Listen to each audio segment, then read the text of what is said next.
तो आप भूल चुके हैं शायद, और वो वायरस है कोविड वायरस, और उसका लेटेस्ट वेरिएंट था ओमिक्रॉन, और दूसरे भी वेरिएंट डेल्टा जैसे आए। और ये याद दिला दूं कि इसके संक्रमण के लक्षण भी वही हैं जो सर्दी जुकाम के लक्षण होते हैं, यानी खांसी आती है, आपको थकावट होती है, आपका सर्दी जुकाम से नाक भर जाता है, गला भर आता है, या आपका नाक बहने लगता है।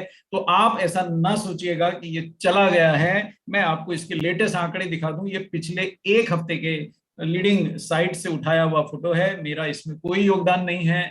अब इसकी जांच तो मैं नहीं कर पाया, पर शायद सही ही होंगे। ये एक हफ्ते में देश में कोरोना के मामले दिखा रहा है। 12 जुलाई से 19 जुलाई तक के आंकड़े आपके सामने हैं। 19 जुलाई के एक ही दिन भारत में 20,000 से ज्यादा केसेस, कोविड के कंफर्म्ड केसेस हैं ये। और आप जानते हैं हमारा देश इतनी विविधता और इतना बड़ा विशाल का देश है कि सभी आंकड़ों को शायद समेट पाना किसी के लिए भी आसान नहीं है। 20,000 के तो ज्ञात आंकड़े हैं, सरकारी आंकड़े हैं सर। तो आप इसको समझिए कि ये समय कैसा है।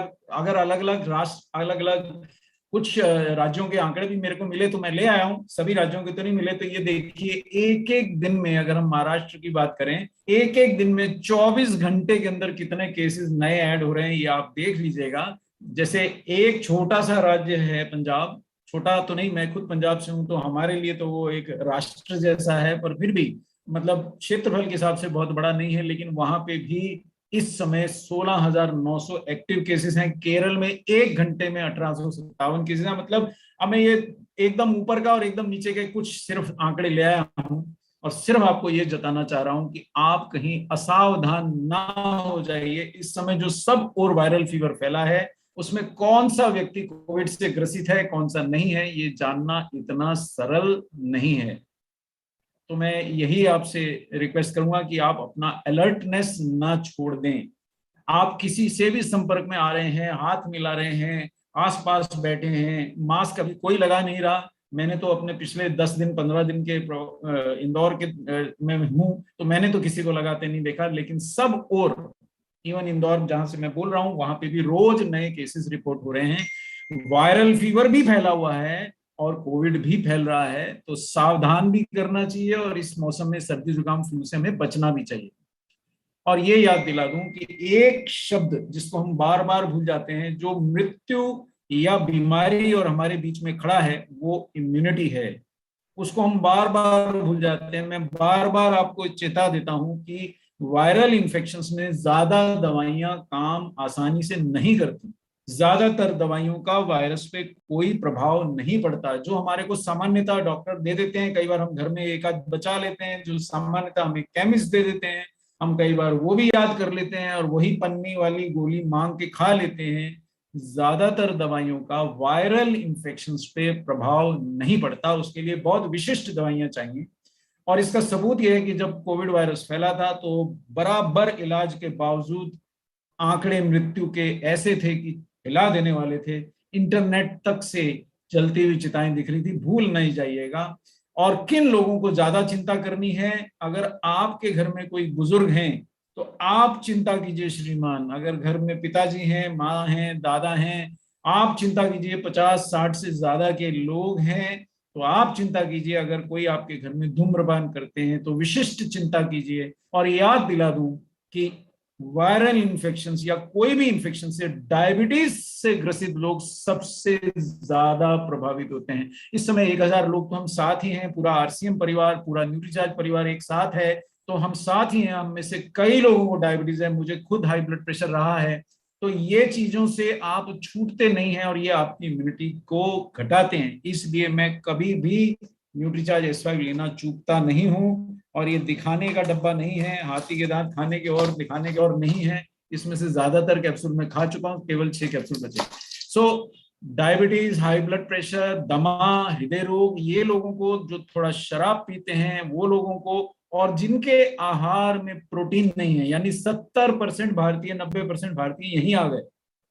अगर आपके आहार में भी प्रोटीन नहीं है, अगर आप कोई प्रोटीन सप्लीमेंट नहीं लेते, या रोज रोज प्रोटीन युक्त, कोई बहुत प्रोटीन से युक्त आहार नहीं लेते हैं, तो आप इस लिस्ट में अपने आप को शामिल ही माने। अगर आपकी 50 साल से ज्यादा उम्र है तो भी शामिल माने।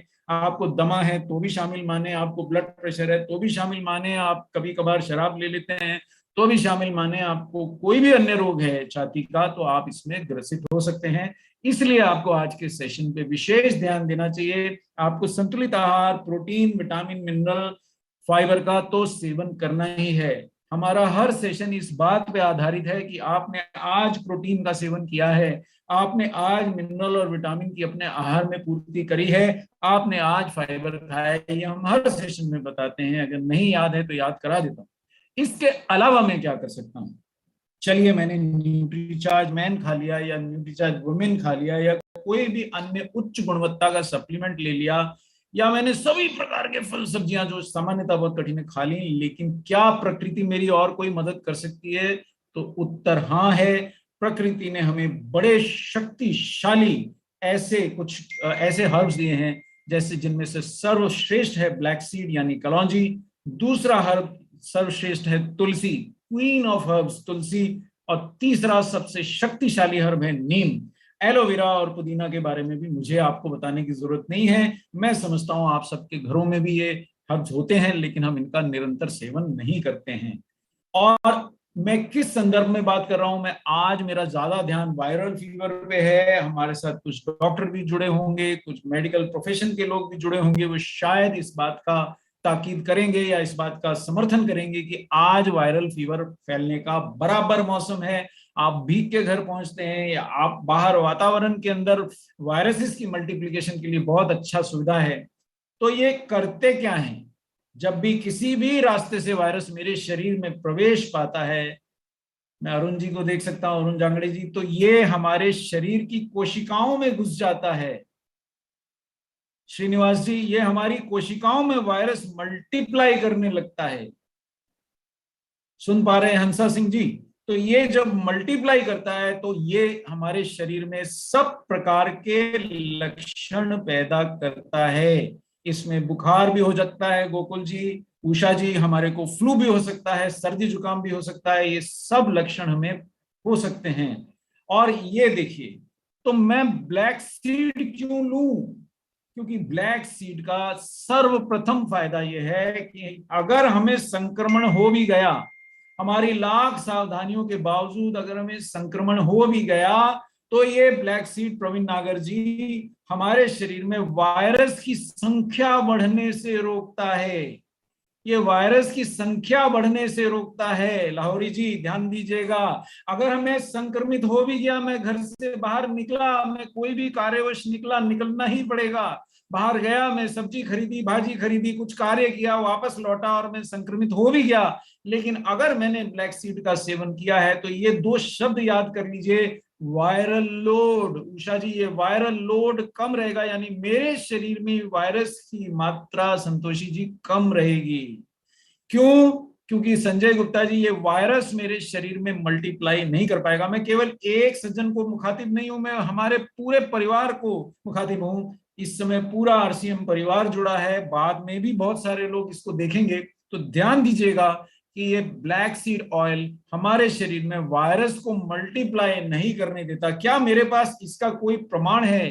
तो आज भी हमारी टीम दिन भर ढूंढती रहेगी कोई नया प्रमाण मिले। तो ये आज प्रमाण मिला, ये थोड़ा साइंस है, ये आपको पढ़ना नहीं है, घबराइए नहीं, ये सिर्फ झलक दिखलाई है। अब इसको हमारी टीम ने बैठ करके दिन भर, ये हमारी टीम मेंबर आपको दिखाई दे रहे हैं स्लाइड पे, इन्होंने दिन भर बैठ के इसका सरलीकरण किया।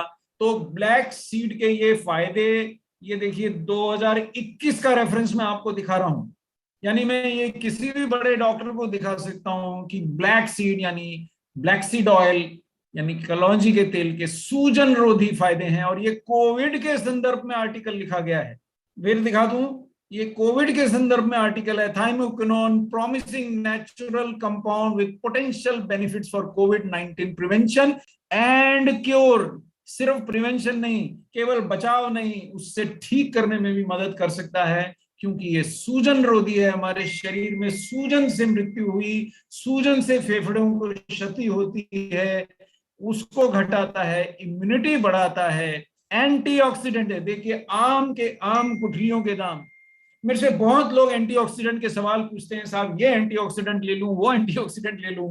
तो ये एकमात्र ऐसा एंटीऑक्सीडेंट है जिसके कोविड पे प्रभाव निरंतर